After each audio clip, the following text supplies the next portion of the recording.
हम लोग अगले वीडियो में तो ये देख लिए कि हमारे शरीर में किस प्रकार से ऑक्सीजन जो है हमारे पूरे कोशिका तक पहुंचता है ना।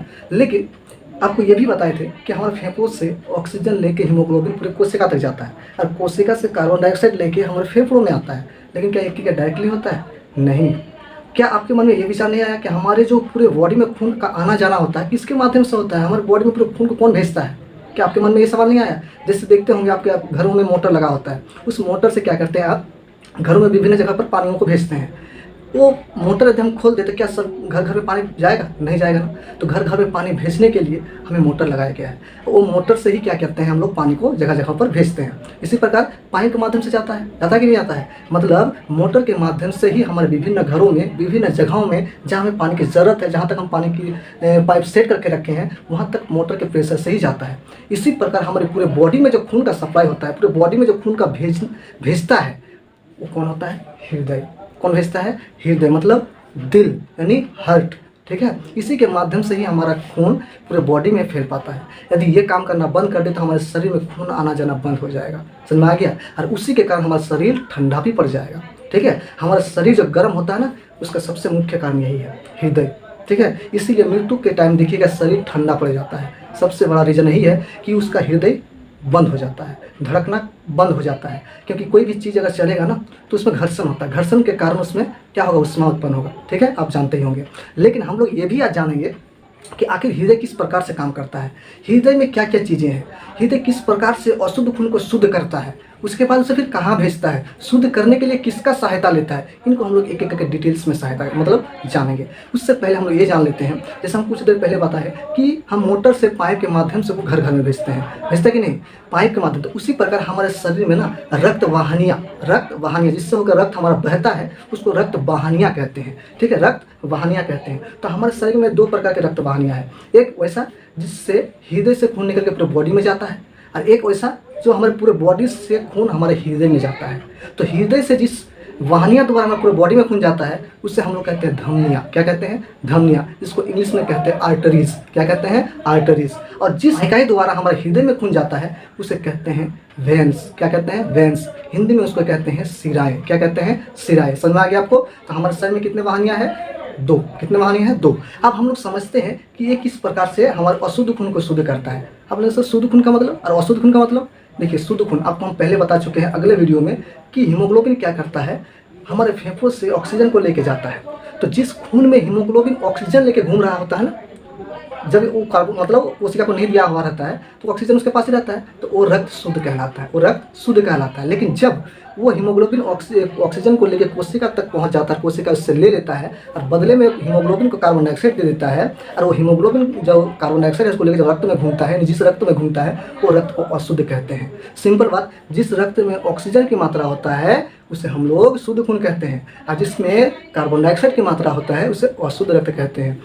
तो सर क्या ये सब के सब हमारे शरीर में? हाँ, हमारा हृदय एक महत्वपूर्ण अंग है जो हमारे अशुद्ध खून को शुद्ध भी करता है और पूरे बॉडी तक हमारे खून को भी भेजता है। तो चलिए आज हम लोग हृदय के बारे में जानते हैं। तो ये जो फिगर आप देख रहे हैं ना, ये हृदय है। आप लोग सर ऐसा हृदय है, हम तो कुछ और बनाते थे, छोटा में कर रहे थे ना, किसी को देने के लिए वगैरह वगैरह, लाल पीला हरा करने के लिए कर रहे थे ना, वो जैसे बना रहे थे एकदम बिल्कुल ऐसा तो नहीं होता था। पता नहीं आप लोग ऐसे तीर लगा के कुछ कुछ लिख देते थे। ओ नहीं, वो दिल नहीं है। आप देखिए ध्यान से, आपको एक हिस्सा हृदय की जो होता है ना, उस हृदय के चार क्या है? चेम्बर है। चेम्बर तो जानते हैं ना, डॉक्टर का गया है ना उसको पता है बढ़िया से चेम्बर क्या बोलता है कि डॉक्टर चेम्बर में नहीं बैठा है।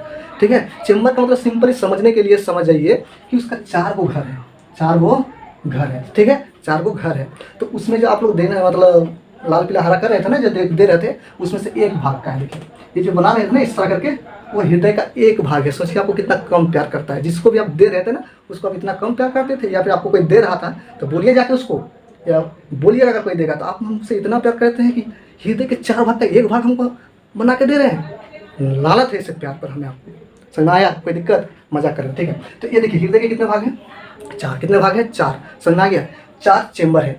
एग्जाम में पूछता है, चेम्बर नहीं, आपको पूछेगा एग्जाम में कि हृदय के कितने कोष्ठक होते हैं, चेम्बर, समझना है इंग्लिश में क्या कहते हैं, चेम्बर, कितने कोष्ठक होते हैं, तो बोलेंगे सर 4, 1 2 3 4, 1 2 3 4, समझ आ गया, कितने चेम्बर है, 4, कोई दिक्कत आपको नहीं ना। सर ऊपर वाला जो चेम्बर है ना, ऊपर वाला जो दोनों ऊपर, ये वाला दोनों ऊपर, उसको हम लोग कहते हैं आलिंद, क्या कहते हैं, आलिंद। नीचे का जो दो चेम्बर है ना, नीचे वाला, उसको हम लोग कहते हैं नीलय, क्या कहते हैं, नीलय, 9 से नीचे, 9 से नीलय, आलिंद, ऊपर वाला आलिंद, नीचे वाला नीलय। लेकिन हम आपको बोलेंगे कि बताइए तो आपका कौन बाया साइड है, कौन दाया साइड है, मतलब ये वाला बाया साइड, ये वाला दाया साइड। लेकिन हृदय क्या इससे कैसे सेट कीजिएगा, नहीं ना, हम देखिए इस तरह, तो मान लीजिए आप मेरे दिल में ये सेट है, यहाँ पर सीना में, सॉरी मेरा कहाँ पर कहाँ सेट है, सीना में। आप बोलिए तो आपके जो दाया साइड है वो मेरे लिए कौन सा साइड होगा, बाया साइड, और आपके लिए जो बाया साइड है वो मेरे लिए कौन सा होगा, दाया साइड, होगा कि नहीं होगा। तो इसी प्रकार यहाँ तक क्या, ये मत बोलिएगा इठो आपका दाया साइड है, इठो बाया साइड है, नहीं, जो आपको दाया दिखता है ना वो ओरिजिनल में बाया साइड है, और जो आपको बाया दिखता है ना वो ओरिजिनल में दाया साइड है, समझ में आ गया। तो बोलेंगे सर जो आप बोले आलिंद, तो आलिंद में 2 हिस्सा है, यानी 2 चेम्बर है, नीले में 2 चेम्बर है कि नहीं है। तो हमारे जो बाया साइड में है ना, तो उसको बोलेंगे बाया आलिंद, जो दाया साइड में पड़ रहा है ना उसको बोलेंगे दाया आलिंद, कोई दिक्कत। जो हमारा बाया साइड में पड़ रहा है ना उसको बोलेंगे बाया नीलय, जो इधर हमारा दाया साइड में पड़ रहा है ना उसको बोलेंगे दाया नीलय, समझ में आ गया। 4 चेम्बर का जो बाया साइड में गिरेगा, सॉरी जो दाया साइड में गिरेगा वो दाया नीलय, जो दाया साइड में गिरेगा इधर ऊपर वाला वो दाया आलिंद, जो बाया साइड में ऊपर गिरेगा वो बाया आलिंद, और जो बाया साइड में नीचे गिरेगा उसको बोलते हैं बाया नीलय, कोई दिक्कत। अब हम लोग समझते हैं कि खून इसमें कैसे आता है और कैसे जाता है। तो सबसे पहले आपको बता देते हैं, हमारा बॉडी में जो खून होता है ना, तो हमारे बॉडी में जो अशुद्ध खून होते हैं ना, वो हमारे हृदय के किस भाग से होकर घुसते हैं, देखिए इधर से, ये वाला जो दिख रहा है ना, ये वाला और ये वाला, जैसे ये वाला क्या है, ये जो नीला वाला रंग करके दिखाया है ना, वो अशुद्ध वाला भाग है, अशुद्ध रक्त। इसका मतलब इधर जो खून होगा हमारा अशुद्ध रक्त होगा, इसमें कार्बन डाइऑक्साइड की मात्रा होगा, ऑक्सीजन की नहीं, इस खून में कार्बन डाइऑक्साइड की मात्रा है। और ये जो बिन कलर वाला दिखाया है ना, इधर क्या है, शुद्ध वाला रक्त होगा, कौन सा रक्त, शुद्ध वाला, यानी ऑक्सीजन युक्त रक्त, समझ में आ गया, कोई दिक्कत नहीं ना। तो ये देखिए, ये जो हमारे नीचे यानी बॉडी के नीचे, हृदय यहाँ पर होता है ना, तो बॉडी के नीचे से जो अशुद्ध खून घुसेगा वो इधर से घुसेगा, इसलिए इसको बोलते हैं, और हम क्या बोले, जिधर से होकर खून हमारे हृदय में आता है उसको क्या बोलते हैं, सीरा, तो इसको बोलते हैं निचला सीरा, निचला सीरा, क्या कहते हैं इसको, निचला सीरा, क्या बोलेंगे इसको, निचला सीरा, क्यों, नीचे की ओर से आएगा, और हमारे बॉडी के ऊपर से भी तो जाना है ना, हृदय यहाँ पर है, इधर से भी तो जाना है ना, तो इधर ऊपर से घुसेगा, तो इसको बोलते हैं ऊपरी सीरा, क्या बोलते हैं इसको, ऊपरी सीरा, ठीक है, क्या कहते हैं इसको, ऊपरी सीरा, समझ आ गया। तो इधर से हमारा रक्त हृदय के इस भाग में सबसे पहले प्रवेश करेगा, कहाँ पर, दाया आलिंद में, आपको बोले है ना जो आपको दाया दिखता है वो बाया है, समझ आ गया ना। तो ये हमारा दाया आलिंद में प्रवेश करेगा, और यहाँ पर जैसे ही प्रवेश करेगा ना, तो यहाँ पर घुसते घुसते क्या होगा, बहुत मात्रा में एकत्रित हो जाएगा। जैसे जैसे एकत्रित होगा तो नीचे यहाँ पर कुछ मांसपेशी है जो कि इस प्रकार से जॉइंट है, जॉइंट मतलब क्या, इस प्रकार से सटा हुआ होगा। अब देखिए ऊपर से कोई चीज़ हमारे, मान लीजिए ये वाला है ना, तो ऊपर से जब कोई चीज़ लोड होगा तो हमारा उंगली धीरे धीरे दूर हो जाएगा, होगा कि नहीं होगा। तो जैसे ही दूर होगा तो क्या होगा, ये दूरी पर होने से फाक हो जाएगा, और वो क्या होगा, रक्त नीचे की ओर यहाँ पर गिर जाएगा, गिरेगा कि नहीं गिरेगा, तो यहाँ पर आके गिर जाएगा। लेकिन हम लोग जानते हैं दिल तो धक धक करता है कि नहीं करता है। लेकिन सर ये जो गिरा है इसका कुछ नाम नहीं है, इसका नाम है वाल्व, क्या नाम है इसका, वाल्व, क्या नाम है इसका, वाल्व कहते हैं इसको। तो सर ये क्या काम करता है, ये तो गिरने दे दिया, और कुछ काम करता है, एकदम करता है, ध्यान से देखिए, हमारा हृदय क्या तो धक धक धक धक धक धक करता है, क्योंकि इसको क्या करना है, खून को बाहर भी निकालना होता है। तो धक धक नहीं करेगा तो खून बाहर निकलेगा नहीं ना। तो जैसे ही मारेगा तो फिर तो इधर से जाने का चांस है कि फिर इधर से घुसा, फिर इधर से ना निकल जाए। तो ध्यान से देखिए, हम क्या बोले, उंगली इस तरह से है, तो जैसे हम ऊपर से कोई चीज़ लोड देंगे इधर हो जाएगा, लेकिन नीचे से कोई चीज़ को लोड दीजिएगा ना तो ऐसा होना उसका संभव नहीं होता है, बहुत कठिन है। क्योंकि इधर से अगर कोई चीज़ ठेलेंगे तो सट जाएगा, क्योंकि लोड के कारण क्या होगा, दूरी हो गया, तो जैसे लोड क्या होगा, कम हो गया, आपस फिर से सट जाएगा, सटेगा ना। तो और जितना भी धक्का मार दे इसको, ये चीज़ सब निकल नहीं पाएगा। तो ये फिर से उसी रास्ते में जाने में रोकता है, कौन, वाल्व, कौन रोकता है, वाल्व। तो ऐसा तो क्या हमेशा के लिए भर रह जाए, मतलब घुसा रह जाएगा, नहीं, इसका कुछ साइड से रास्ता है, देखिए ये वाला। लेकिन इसका वाल्व को देखिए ऊपर की ओर है, देखिए बनाने वाला कितना होशियार, यानी ऊपर वाले ने कितना दिमाग लगा के बनाया है, इस तरह से बनाएगा। अब इधर से चोट मारेगा तो आराम से दूर हो जाएगा, इधर से चोट मारेंगे तो आराम से दूरी होगा, लेकिन उधर से फिर नहीं घुस सकता।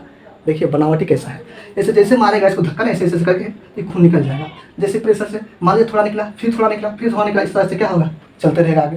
और जैसे चलेगा तो उधर से और घुस नहीं सकता, क्योंकि ऐसे हो गया ना, उधर से चोट मान लीजिए लोड पड़ेगा तो क्या होगा, सट कर रह जाएगा और भी मजबूत हो जाएगा उसका क्या द्वार, लेकिन और नीचे नहीं आ पाएगा। तो इस माध्यम से होते हुए इधर से होते हुए कहाँ जाएगा, हमारे फेफड़ों तक जाएगा खून। ऐसा धक्का मारा ना, अशुद्ध खून देखिए पहले बॉडी से हमारे हृदय के किस भाग में आया, आलिंद में, दाया आलिंद में आया, और वहाँ से फिर गिर के कहाँ आया, दाया नीलय में। ये वाला कौन सा है, दाया नीलय। यहाँ पर भी क्या है, हमारा अशुद्ध खून, यहाँ से धक्का मार के भेज दिया, हट हमारा इस नली द्वारा क्या हो गया, चला गया हमारा फेफड़ों में। कहाँ चला गया, फेफड़ा, जहाँ काटते हैं ना खस्सी पोल्ट्री, देखे ना फेफड़ा, फेफड़ों में चले जाता है। सर फेफड़ों में क्या काम है इसका? फेफड़ा में ऑक्सीजन होता है। हम क्या बोले? फेफड़ों में ऑक्सीजन होता है। ऑक्सीजन वहाँ जब लेते हैं ना हम लोग, सांस जब लेते हैं तो ऑक्सीजन वहाँ पर छुपा रहता है, वहाँ पर छोटी छोटी कोशिकाएं हैं। फेफड़ा तो बड़ा ही है, फेफड़ा पर जब हवा देकर फुलाएगा ना तो उसके भीतर में और छोटे छोटे गुब्बारे जैसा आकार देखने मिलेगा, वहाँ पर ऑक्सीजन छुपा रहता है। क्यों छुपा रहता है? क्योंकि फेफड़ों में रहेगा तो फिर सांस के द्वारा निकल जाएगा, तो छुपा कर रख लिया कि कभी भी अगर मान लीजिए अशुद्ध खून आता है तो मेरे पास हीमोग्लोबिन आएगा जब, तो हमारे पास ऑक्सीजन लेकर उस खुद को शुद्ध बना लेगा। तो वहाँ जाता है और वहाँ से क्या करता है, कार्बन डाइऑक्साइड को दे देता है फेफड़ा को, लो हीमोग्लोबिन बोलता है कि लो हम हीमोग्लोबिन लेके, हीमोग्लोबिन होता है हम ऑक्सीजन कार्बन डाइऑक्साइड लेके आए, अब हमको ऑक्सीजन दो बदले में, ऑक्सीजन दे दिया, वो कार्बन डाइऑक्साइड ले लिया। तो कार्बन डाइऑक्साइड क्या फेफड़ा से हम लोग सांस के द्वारा निकाल देते हैं, लेकिन एक क्या हो गया, ऑक्सीजन लेके शुद्ध खून बन गया। कौन? हीमोग्लोबिन, क्योंकि घुल गया किसमें, खून में, तो खून क्या हो गया, शुद्ध हो गया। अब वो शुद्ध खून, अब देखिए इधर से क्या निकल रहा है खून, ये क्या हो रहा है, निकल रहा है, तो ये कहाँ तक जा रहा है, फेफड़ों तक जा रहा है ना, तो इसीलिए इसका नाम पड़ा। इसीलिए इसको क्या कहते हैं, फुफ्फुस धमनियाँ। क्या कहते हैं इसको? फुफ्फुस धमनियाँ। धमनियाँ मतलब खून हृदय से बाहर जा रहा है ना, खून हृदय से बाहर जा रहा है, तो सर फुफ्फुस की नाम भी पड़ गया, क्योंकि वो फुफ्फुस में जा रहा है। कहाँ पर जा रहा है? फुफ्फुस मतलब फेफड़ा, कहाँ पर जा रहा है, फेफड़ों में जा रहा है। तो वहाँ जैसे जाएगा तो कार्बन डाइऑक्साइड को दे देगा हीमोग्लोबिन और ऑक्सीजन ले लेगा, तो उससे क्या हो जाएगा, वो शुद्ध हो जाएगा। अब वहाँ पर जैसे ही शुद्ध होगा फेफड़ों से, तो फेफड़ों से फिर एक एक्स्ट्रा एक वाहिनियाँ है जिस रास्ते से वो हृदय में आके घुसेगा, और जैसे ही शुद्ध होकर आएगा तो इस नली द्वारा घुसेगा, इधर से घुसेगा, इधर से घुसेगा, शुद्ध होके फेफड़ों से जैसे ही आएगा ना तो इधर से होकर वो घुसेगा, जिसको बोलते हैं फुफ्फुस, फुफ्फुस सिरा। क्या कहते हैं? फुफ्फुस सिराएं। क्या कहते हैं? फुफ्फुस सिराएं। ठीक है, इससे होके वो घुसेगा कहाँ पर, हमारे बायां आलिंद में, हृदय के बायां आलिंद में। शुद्ध होकर आ रहा, देखिए शुद्ध होकर कहाँ घुस जाएगा, बायां आलिंद में, यहाँ पर रहेगा। ध्यान से देखिए, फिर यहाँ पर जब उसका लोड ज़्यादा होगा ना, तो जैसे ही लोड ज़्यादा होगा तो यहाँ भी वल्व लगा हुआ, देखिए यहाँ भी वल्व है, वैसे इसका ऐसा फिर वही कंडीशन, फिर ये क्या हो जाएगा, लोड पड़ने से दूर हो जाएगा, इससे करके होगा कि नहीं होगा। जब तक लोड ज़्यादा है तब तक ये क्या है, दूरी है, वैसे खून क्या हो जाएगा, आके गिर जाएगा बायां नीलय में। कहाँ गिर जाएगा, हमारे बायां नीलय में गिर जाएगा। जैसे ही बायां नीलय में गिरेगा तो ये तो हमेशा धड़कता रहता है ना, क्या होता है, धक धक धक धक धक धक धक धक धक, है ना। हम लोग भी सो जाते हैं, सब कोई सो जाता है, लेकिन ये धक धक धक धक धक धक चलते रहता है बेचारा, हमारे लिए हरदम जीवन भर चलते रहता है। जिस दिन ये बंद, उस दिन हमारा दुनिया से ही कनेक्शन खत्म। ठीक है, ये धड़कना चालू रहता है। अब ये धक धक मारेगा तो फिर से उसको जाने क्या होगा, उसी दिशा में जाने के लिए उसे रोक लेगा। कौन? वल्व। कि हमने घुसने तो दिया, निकलने हमको नहीं देना है, निकलने हमें नहीं देना है। तो किधर से निकलेगा, इधर देखिए वल्व, फिर से वही करेंगे, इस तरह से है। ऐसे मारेगा तो दूर हो जाएगा, बनाने वाला भी बहुत होशियार है ना। ऐसे मारा, जैसे ही मारेगा ऊपर चल जाएगा, लेकिन उधर से फिर वो घुस नहीं सकता। तो इधर से जैसे ही मारेगा तो इस द्वारा, यानी इसको मतलब हम लोग कहते हैं महाधमनी,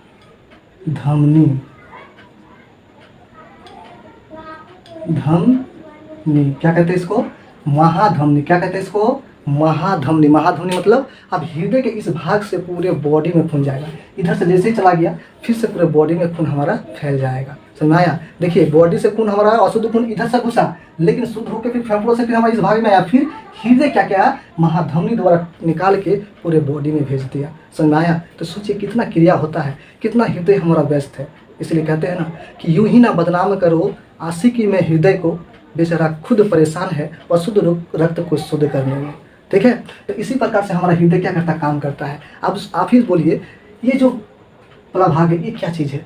ये जो हमारे हृदय का बायां निलय है, ये हमारा दायां निलय, ये बायां आलिंद, ये हमारा दायां आलिंद, ये एक्चुअली ये काम करता है कि ये शुद्ध खून को अशुद्ध के साथ मिलने में रोक देता है। कि आप रोकिए नहीं, इतना क्रिया होने के बाद हमसे शुद्ध करके हमें मिला है, आप ऐसे जल्दी से मिला दीजिएगा तो फिर बेकार हो जाएगा। तो ये जो है ना, इसको हम लोग कहते हैं विभाजिका, इसको कहते हैं विभाजिका। विभाजिका मतलब विभाजन कर दिया, दोनों में क्या कर दिया, विभाजन कर दिया।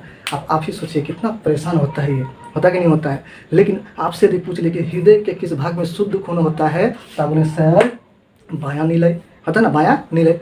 अशुद्ध किधर होता है, तो दायां निलय। समझ आ गया? आपको बोलेंगे कि सबसे पहले अशुद्ध खून हमारे हृदय के किस भाग में प्रवेश करता है, सर दायां आलिंद। किसमें? दायां आलिंद में। आपको बोलेंगे सर सबसे पहले शुद्ध खून फेफड़ों से हमारे हृदय के किस भाग में प्रवेश करता है, सर बायां आलिंद। किसमें? बायां आलिंद। लेकिन आपसे हम पूछ ले, बताइए तो हृदय का हमारा कौन सा भाग सबसे मजबूत होगा, कौन सा भाग?